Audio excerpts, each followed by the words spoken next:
Greetings, Eric Bakker, naturopath from New Zealand. Thanks for catching up with me again. Today we're going to talk about the three main causes of vaginal inflammation.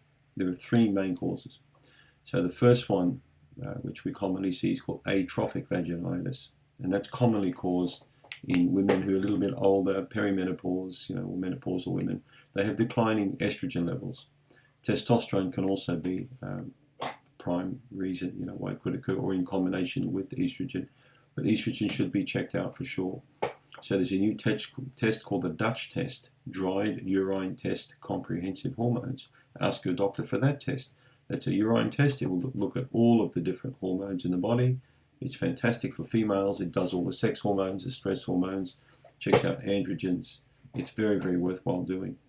It will compare each of the three different types of estrogen, for example. So estrogen has a very interesting effect on the cells lining the vagina because it keeps them plump and moist, allows for proper lubrication. Estrogen is required for proper maturation of the sexual organs when a person's quite young, and it keeps them in great shape until they get older. And then, of course, we all decline in health. So atrophic vaginitis is the number one. The second one that we look at really is irritant vaginitis, so that's some kind of irritation. And often it can be some kind of personal care product the person's using. It could be a chemical irritant, it could be the clothing they're wearing. But chemical irritants are quite common when it comes to irritant vaginitis. And often going to your OB/GYN, the gynecologist, they can check that out and do some exams there, and they'll soon tell you whether it's irritant or not, or atrophic or infectious, as we'll see in a minute. So yeah, it needs to be checked out, and you need to, in my opinion, go for more natural kinds of products to use in that area instead of ones with chemical names on them. Unbleached toilet paper. There was a Canadian study in 2010 that showed that unbleached toilet paper can lead to irritant vaginitis as well. So that's something else that you may want to consider.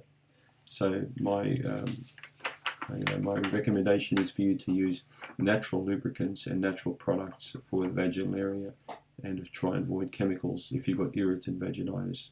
The third one is infectious vaginitis. And if we look at 90% of vaginal infections, they generally involve three different things: either bacterial vaginosis, a parasite like trichomoniasis, or we call it trich, and the third one is candida, is a yeast infection. So that they make up 90% of infectious kinds of vaginal problems. And bacterial vaginosis, or BV, makes up the bulk or the majority. And often it's a transferring of bacteria from the rectal area to the vaginal area.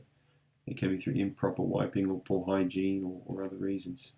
So these are key things that you need to be alert, on alert for. The three types of vaginal inflammation: the atrophic, the irritant, and the infectious.